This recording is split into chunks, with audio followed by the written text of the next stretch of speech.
Fala pessoal, tudo certo? Sou o professor Luiz Bino. Vamos dar continuidade ao nosso curso de Introdução ao Direito do Trabalho aqui no nosso curso técnico de serviços jurídicos. A gente viu na aula anterior os contratos de trabalho, né? Nós vimos o contrato por prazo determinado, que está previsto na Lei 9.601 de 98, e vimos que essa lei, diferente do que já estava na CLT, ela não tem aquelas limitações do artigo 443 lá do parágrafo 2º, né? Que permitia somente a contratação nas atividades transitórias, né, ou ainda na natureza transitória do contrato e no contrato de experiência.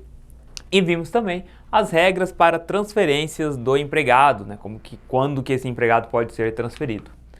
Vamos tratar agora sobre a suspensão e interrupção do contrato de trabalho, qual que é a diferença de um para outro e quais são as suas possibilidades. As possibilidades de suspensão e interrupção do contrato está previsto lá no artigo 471 a 476 da CLT. E aí existe a diferenciação não só no nome, suspensão e interrupção existem diferenças. Vamos ver aqui a suspensão. Ocorre a suspensão do contrato de trabalho quando o empregado fica afastado e não recebendo salário, tá? E também não conta o período de afastamento como tempo de serviço. Então, havendo a suspensão, não recebe salário e não conta como período de tempo de serviço, tá? E são hipóteses de suspensão aqueles afastamentos decorrentes, por exemplo, de doença a partir do 16º dia de afastamento, e aí vira uma suspensão, tá? Até a data que ele tiver uma alta médica. E a suspensão disciplinar também, as faltas injustificadas, isso são casos de suspensão do contrato. Suspensão não recebe salário e não conta como tempo de serviço.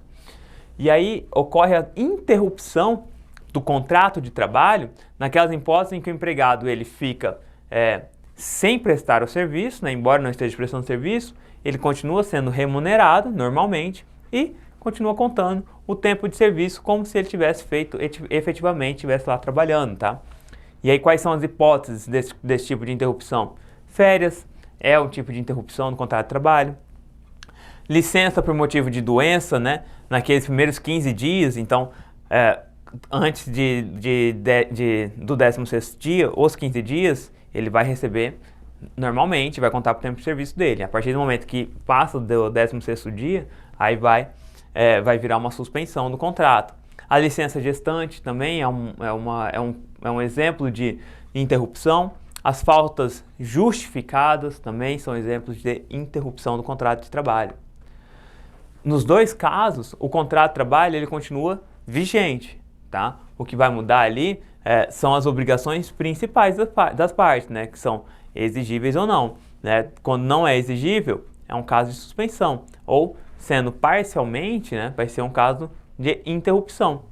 Na primeira, ou seja, lá na suspensão, não há trabalho nem remuneração. Já na segunda, não há trabalho, mas o empregado continua a receber os seus salários e vai contar o seu tempo de trabalho também. Nos dois casos, o empregado ele terá direito, por ocasião do seu retorno, às vantagens em que, durante a sua ausência, tenham sido atribuídos à categoria que pertencia na empresa. Está lá no artigo 471, ó.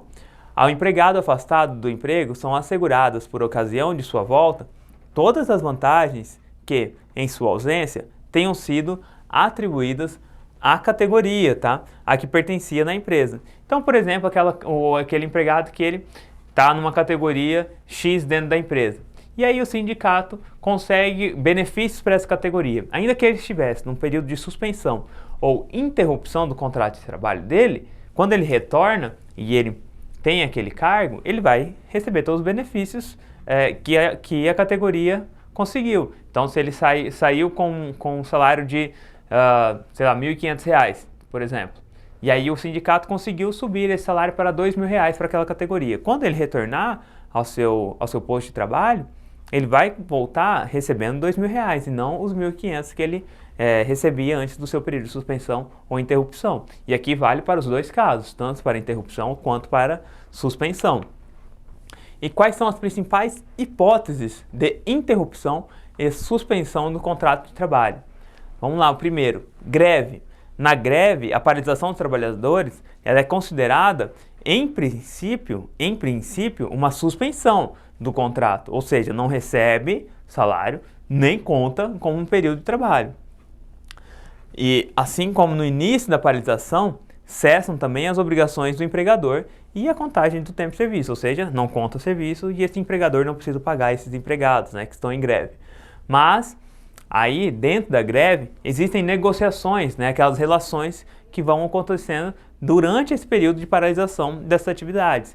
E aí, neste caso, mediante um acordo ou convenção ou um laudo arbitral ou decisão da Justiça do Trabalho, o modo pode mudar. Esses empregados que estavam em greve podem receber os salários, contar o tempo de serviço, mas vai ser mediante acordo. E aí não vão ter ali aqueles requisitos da suspensão, né, que deixa de pagar o salário, deixa de contar o período, tá? Então, nada impede que nessas convenções o pagamento dos salários e a contagem do tempo de paralisação possam ser restabelecido. E aí, ao invés de ser uma suspensão, vai ser uma interrupção do contrato de trabalho, tá? O auxílio-doença. O auxílio-doença, nos primeiros 15 dias, ele vai ser uma interrupção do contrato de trabalho.